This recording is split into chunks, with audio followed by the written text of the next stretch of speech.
Welcome to Conversations of Hope, a podcast that shines light into the darkness of childhood sexual abuse. I am your host, Faith Ingraham of Speaking Truth in Love Ministries. And I am Michelle Viscuse from Journey Pink. We are both survivors of childhood sexual abuse, and we're sharing our healing journey to raise awareness and provide hope and support to other survivors. We know what it's like to feel all alone with our secrets, but we also know what it's like to find freedom. We are breaking the silence that allows sexual abuse to thrive and using our voices to empower and encourage those who have experienced abuse. Our goal is to create a safe space for survivors to find hope and healing in community. Thank you for joining us. So we're continuing our last episode where we have our husbands with us, and we're sharing about the impact of abuse on our relationships. And sometimes we as survivors bring things into the relationship where we are so shut down that we don't tell our husband what is going on with us. Sometimes we don't even know what's going on. We just know that we've been triggered or we're impacted by something, and we don't know how to share that. And that creates confusion in our relationships. And sometimes our husbands don't know how to respond to that. Sometimes, for instance, when I would get upset, I wouldn't share my feelings. So I just breathe hard. So now my kids and my husbands, every time I take a deep breath, they say, "What's wrong?" And usually nothing's wrong at all. I'm just breathing. But because I don't share, they are looking for any little sign that they could pick up on what's going on with me. And Michelle, I think you have some examples of how that's impacted your relationships as well. Yes, and early in our marriage, and I didn't even know that this was related to the abuse or it was an issue from the abuse, but I had to have a sense of safety. And so if the doors were left unlocked, that would cause me to get so upset and panicked. And so we would have not arguments, but that was a source of contention. Like, you have to lock the door. Why didn't you lock the door? I forgot to lock the door. It's not a big deal. Yes, it is a big deal.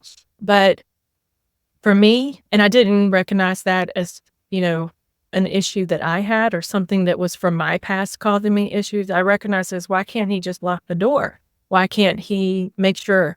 And it was over the top. It wasn't just lock the door. It was, can you go check and make sure you locked it? Can you make sure all the doors were locked?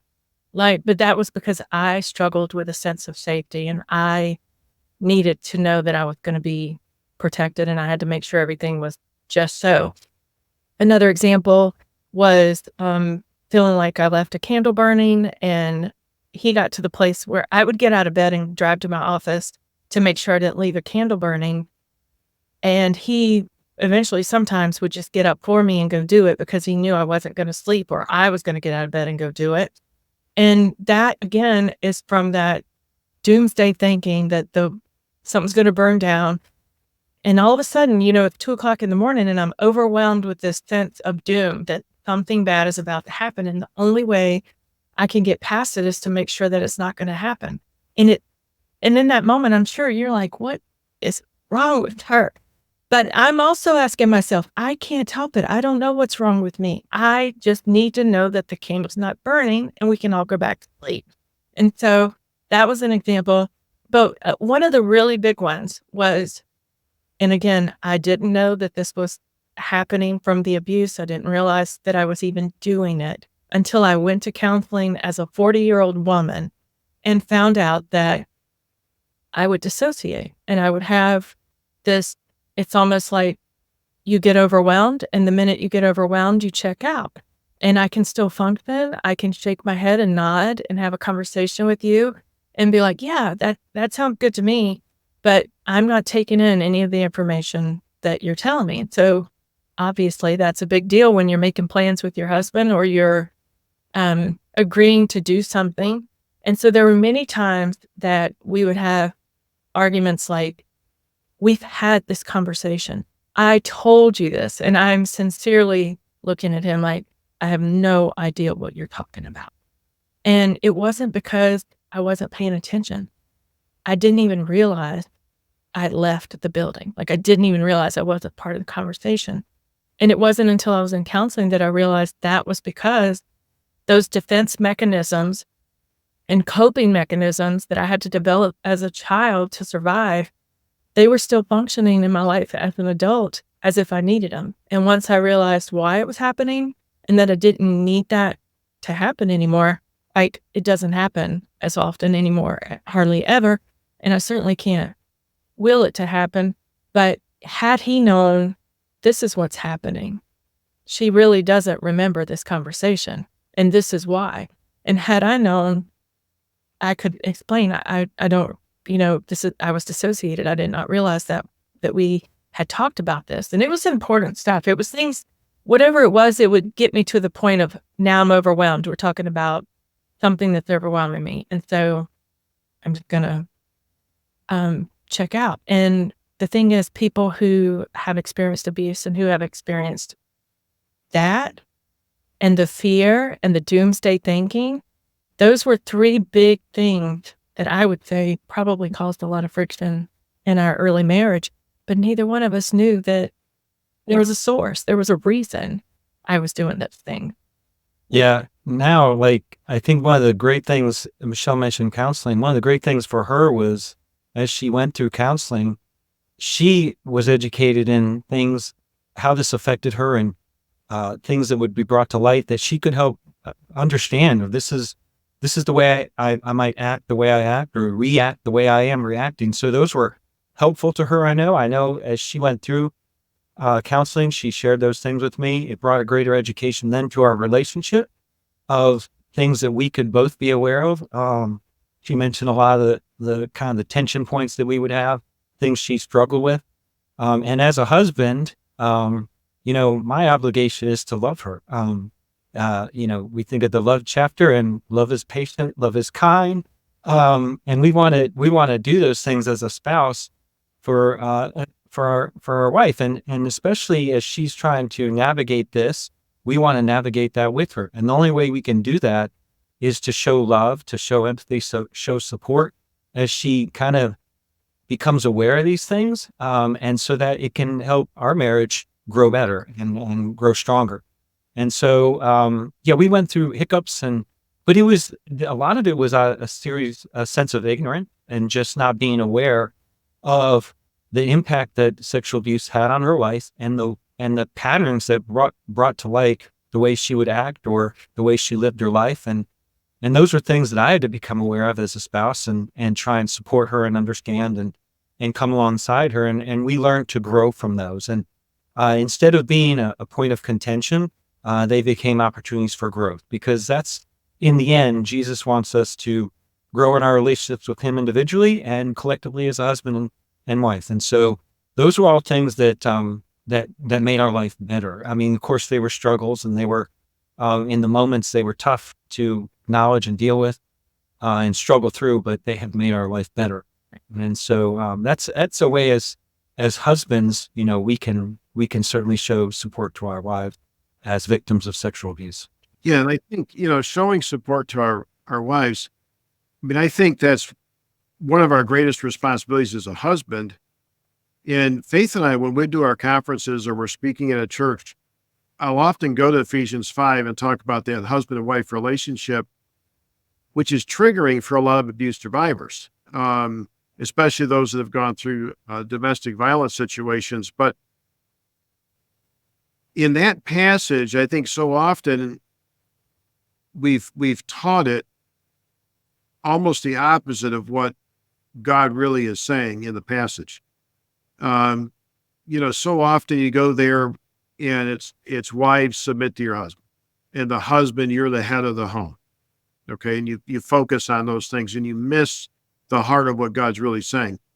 The passage really starts in verse 21, not 22, where it says, submitting yourselves one to another in the fear of the Lord.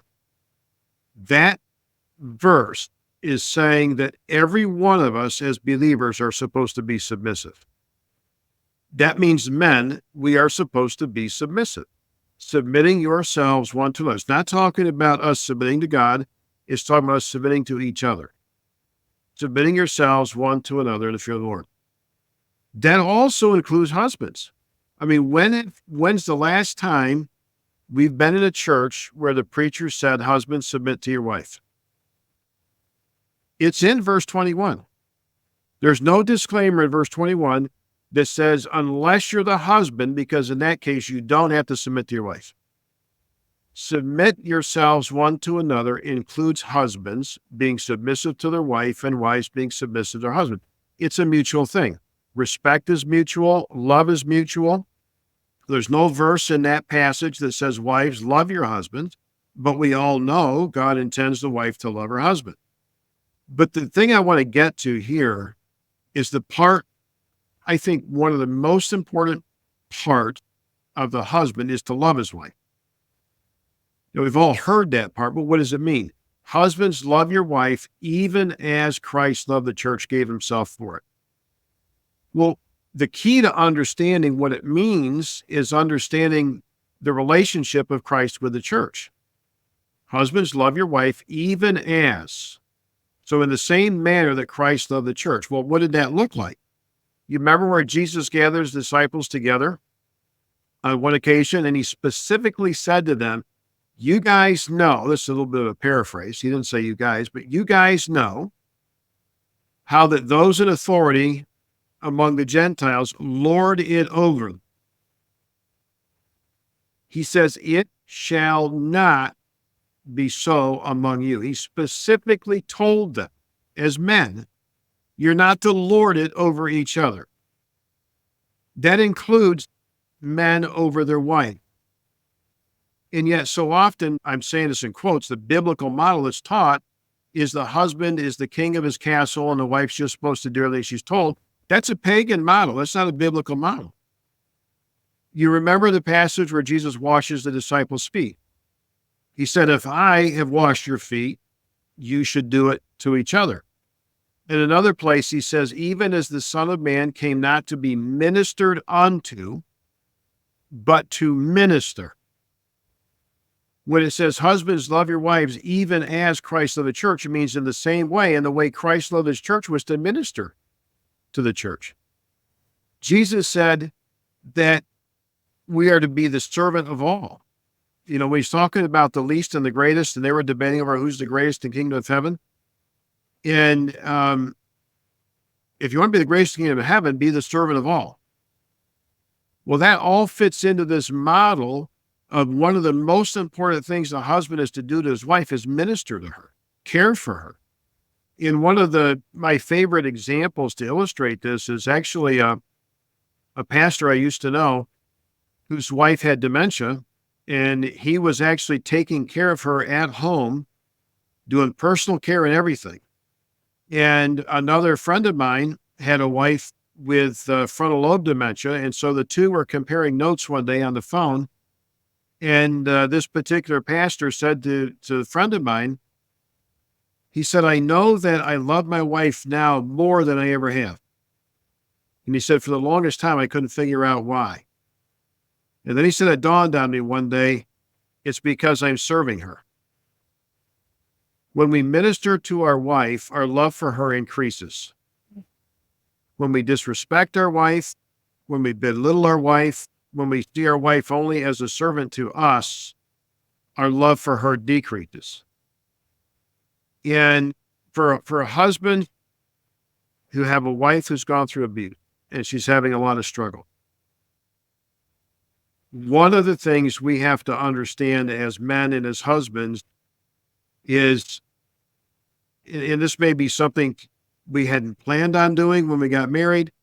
You know, we talked about our journey looks different than what we thought it was going to be, but one of the most important things is to minister to her. She's hurting, she's wounded. Now, maybe she's on a healing journey. Maybe she hasn't even started her healing journey yet. But if we start to minister to her and get to know her and what she's been through, we're kind and compassionate. We become more patient with her. We care for her. A lot of the things like, Michelle, you were just talking about, feeling unsafe or insecure because the doors aren't. And so, you know, now that Anthony understands that, the reason behind it, it makes sense. And so that's something compassionate that he can do, even though he may not care if they're locked or not, but that's something compassionate he can do to make sure it's locked so you feel safer, you feel more secure. And there's lots of things we can do as husbands to minister to our wife who's gone through abuse and is dealing with a lot of these issues, maybe in her 40s and 50s for the first time in her life. And we can play a major role in her healing process. And one of the things that you mentioned in just ministry, I think about once we come into a relationship with Jesus, he wants us to have a life and have it abundant. And of course, the directive there seems to be one that's a relationship, one between Jesus and I. But take that a step further. If your spouse, the person you're closest with on this earth, you've got a spouse who's dealing with something, in this case, sexual abuse, and learning to heal from it, learning to grow from it. It's an obligation of mine as the spouse to help her with that, to have the life that Jesus wants to have for her to have an abundant life. And part of that is ministering to her, showing her the love, showing her the compassion, showing her the support that she needs to go through this journey. And as we go together, as men, especially because I think it's tough, we look at, as you mentioned, some of the things that we look at as, as men, just kind of the protector, the things that the world sees that we should maybe do. And of course, those things we ought to do. But there is an element of spiritual maturity, I think, with showing compassion and tenderness, the way that Jesus did teach it and exemplified it, is some of the points you've mentioned from the Bible that as men we need to do, and take that softer side for our spouses when they're going through this. And it's not, I think, something that's completely foreign to us, but it is something we're not completely, I think, in many cases, comfortable with initially, but we can grow into that. I mean, it's amazing the way God can work in your life to help you become more of something that you should be. I mean, that's the way he works as we go through a relationship with him in our lives. We grow to be more like him. We're not like him. We won't see that this side of heaven, of course, the way he wants us to be, but it is a progressive step that we take every day, hopefully. And that can be a real benefit for our spouse and things like this. Yeah, and I like that term, we can grow into it. It doesn't come natural for most men to be, the sensitivity, being kind, compassionate, but we've got to break that cycle. It really is the idea of the men just being, strong and maybe bossy and aggressive, like, okay, that's the masculine thing. That's not true. When you look at Jesus Christ, everything about him, I mean, he's God incarnate, right? But everything about him is perfect. And as a man, he was kind. He was compassionate. You look at how he interacted with the various women in his life, from his mom to the different women that he healed and cast demons out of and that ministered to him. He was always kind. He was always compassionate. And at our conferences, I'm pretty blunt with that. And I'll actually ask them when we're talking about, domestic violence issues. And I'll say, how many of the women in Jesus' life did he sexually abuse? And, people will kind of, look shocked at that, but obviously the answer is none. And yet we have men in churches, and in many cases, we got men in the pulpit who abuse their wives. And they abuse the women in their lives. I mean, there's not a week that goes by that we don't see something on the news about a mega pastor or some youth pastor in how he treats his wife, or the women that are a part of the ministry there, whether it's sexual abuse or just the way he treats them. That was not Jesus. And it is something, Anthony, you're right. We as men need to grow into that. We need to do better, becoming more like Christ, because he was kind and compassionate. If we can be kind and compassionate to our wife, it will help to transform her. Because if you think about the history of the abuse, there's really nothing there positive. And so Right. What person has dealt with that negativity, that evil, that hate, the lack of love their whole lives? For us to then, as a spouse, come in and take a domineering attitude or one of, insensitivity, it almost, in a sense, compiles it and adds on. And so you mentioned how Jesus interacted with people that needed love and compassion, specifically women in that case. The other thing I think is important is when he interacted with those people, he acknowledged where they were and what they needed right off the bat. And I think as the spouse, as the husband, it's important for us to do that and just be readily to always acknowledge that they're coming from a place that, as you mentioned earlier, we have no perspective on. We didn't experience that. And so it's important for us to really keep that in the forefront of our mind. Otherwise, it can create a lot of tension for the victim. It may be inadvertent. It may not be our intention, but that's what comes with it, unfortunately. And it's a real obligation challenge that as men, we need to understand and embrace. It's tough, but it is something we have to embrace. Yeah. And I think that thinking about most abuse survivors feel worthless. They're made to feel worthless. And so they often come into marriage. We don't know it, but they come into marriage feeling worthless, and giving value to them is something that we can do. And one of the things that we do to illustrate that is we talk about, if I was to do a painting, I'm not an artist at all. So if I did a painting, it's like a dollar store kind of painting. You might be able to get somebody duped into buying it for, $1 or $5. But if somebody comes along and says, "I give you $100,000 for that painting," you know what my painting is worth instantly is $100,000. It's worth whatever somebody will pay for it. And we have an opportunity as husbands to speak value into our wife, to build her up, to tell her she's beautiful and precious and loved, and show love to her. And it's gradual, but you're helping her understand she is precious and valuable in God's sight as well as ours. And another illustration that talks about value is like if you had a $100 bill and if it's crisp and new, it's worth $100. But if you stomp on it and you rip it and you wad it up and you spit on it, it's still worth $100. It doesn't lose its value because it was misused. It still has the same value. And victims of abuse, they feel like they've lost their value because their innocence was stolen, and all of the things that were taken from them, the trust that they had in the person has been violated. They have been violated and they have been abused and they have been, ripped up and crumpled up and thrown around and stomped on, but their value has not changed. And God still sees them as innocent and of great value, and of such great value that he was willing to give himself for them.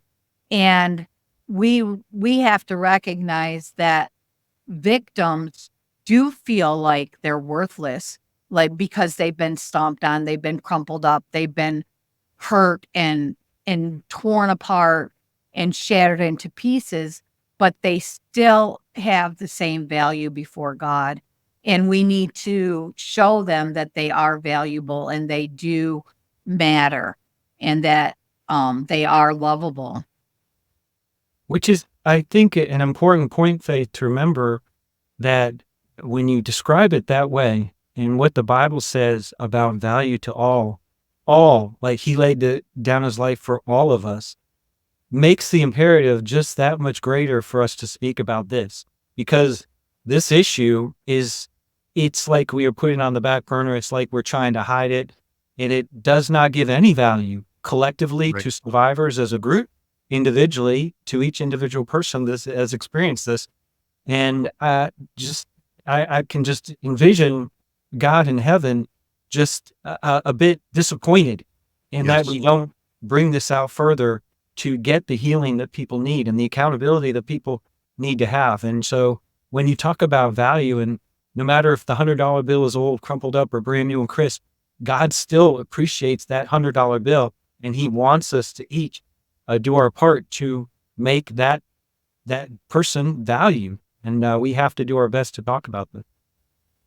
In talking about the value, the the $100 bill, it sometimes, because people aren't healing from abuse, their value is diminished, or they feel like what they have to offer is diminished. They don't feel like they have much to offer.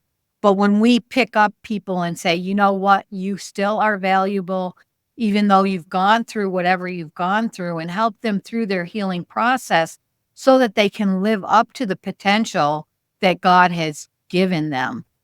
So often we don't want to remain victims, because if we remain victims, we're almost useless. We're just surviving still. But once we get out of that victimhood and we're not just surviving, but we're actually healing and thriving, then we can live up to the potential that God has made us with, that we may have thought was lost when we were children, when we were going through the abuse. God's not finished with us, and God can still use us, even in spite of the fact of what we've gone through. He still can help us overcome and actually be better through what we've gone through in spite. Yeah. And one of the verses that this reminds me of it, that I've been talking a lot about the last year or so, is a verse in Proverbs where Solomon says, there is much increase in the fallow ground of the poor. So also with injustice, there is great waste. The fallow ground of the poor is easy to understand. The poor person may not have the money to plow the fields, and maybe can't buy the seed to plant the fields. Every year around here, there's farmland that just sits idle. And so we get that part. But the second part where he says, so also with injustice is great waste. And whether it's the childhood sexual abuse survivor who feels worthless, who's been so harmed, there's so much potential there for life to do the Lord's work, to help others, to care for others, to do things. But when you feel worthless, it's like Satan has robbed you of all of that potential to be a thriving, productive person, to have the abundant life that Anthony was talking about a few minutes ago, that God wants us to have. In injustice, in abuse, shuts a person down to where they're often, like Faith was talking about, in that victimhood, they stay locked away like in a prison or a cocoon, and they never become a productive person. I think the number one thing in Faith's life that's helped her really come full circle with not only helping to recover from the abuse, but when she started helping others, I think it brings about another level of healing with her and with other abuse survivors. When you can turn around and help others, you've come full circle in the healing process. Right. It brings purpose to the pain. And now, it's for a reason, and good can come from it. And I think about the Good Samaritan. And a lot of times with this topic, it's heavy, it's hard, and churches they want to cross the street and walk away. But the point is, we've got so many lying in the ditch, and they're hurting, and it's messy. It can be confrontational. It can be extremely difficult. But are we going to go over there and offer care? Are we going to tend to the wound? Are we going to, take care of them, put them somewhere where they can get the help that they need? That's what that story illustrates. And as a church, we have such an opportunity to minister. And this just tends to be a topic that is so shied away upon. And I think I know for me, I feel more alive in my life right now when I am talking about this, and when I'm making a difference in this, when I'm helping in some way. And so to find places that are open to that, and to to find churches and people that are open to, yes, this is an important topic and we need to bring awareness, we need to shine a light, we need to have prevention measures in place.